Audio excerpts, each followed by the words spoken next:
క్రీస్తునందు ప్రియమైన సహోదరి సహోదరులకు యేసుక్రీస్తు నామములో శుభములు. దేవుని యొక్క మహిమ నీ మీద ప్రకాశించునుగాక. ఈరోజు దేవుడు మనకిచ్చిన మాట 35వ కీర్తన 4వ వచనం. నా ప్రాణము తీయగోరు వారికి సిగ్గును అవమానమును కలుగునుగాక. నాకు కీడు చేయని ఆలోచించువారు వెనుకకు మళ్లింపబడి లజ్జపడుదురుగాక. ఈ మాటలు కీర్తనకారుడు తెలియజేస్తున్నట్లుగా చూడగలరు. ఈ కీర్తనలో దావీదు మహారాజు తెలియజేస్తారు కదా, తన మీదకి లేచిన శత్రువు ఎలాగ పడిపోవాలి అనేది ఇక్కడ తెలియజేస్తున్నట్లుగా మనము చూడగలనట. నా ప్రాణము తీయగోరు వారికి సిగ్గును అవమానమును కలుగునుగాక. అంటే దావీదు గారి ప్రాణము తీయడానికి శత్రువు లేచినట్టుగా మనం చూడగలట. మన బైబిల్ గ్రంథంలో చూస్తే కొన్నిసార్లు సౌలు తనకు విరోధంగా లేచినట్టు తరిమినట్టు మనం చూడగలమట.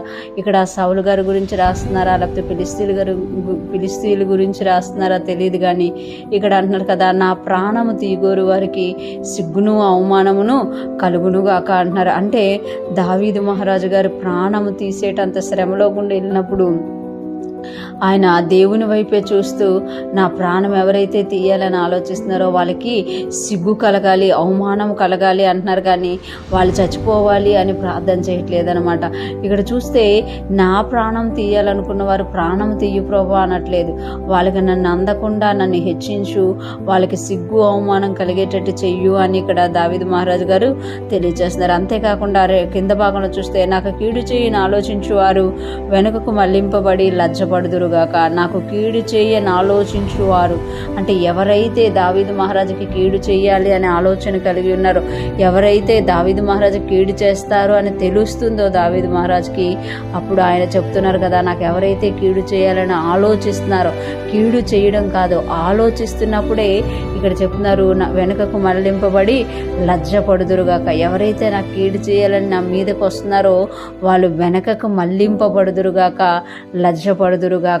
అంటే నా ప్రాణం తీయగోరు వారిని, నాకు కీడు చేయాలని చూసేవారిని కూడా చంపు అని ఇక్కడ దావీదు మహారాజు ప్రార్థన చేయట్లేదు, కానీ వాళ్ళకి సిగ్గు అవమానం కలగాలి. వాళ్ళ ఆలోచనలో ఉంటుండగానే నాకు కీడు చేయాలి అన్న ఆలోచన వారిలో ఉంటుండగానే వారు వెనకకు మళ్లింపబడి లజ్జపడాలి అని ఇక్కడ కోరుకుంటున్నట్లుగా మనం చూడగలం.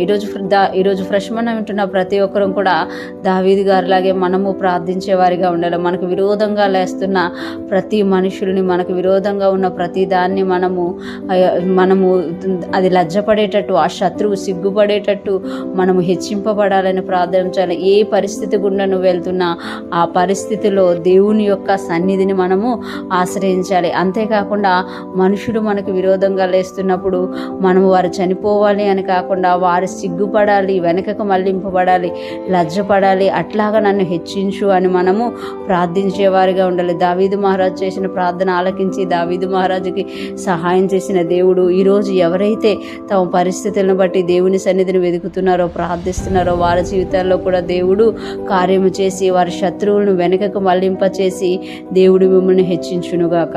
ఆమేన్.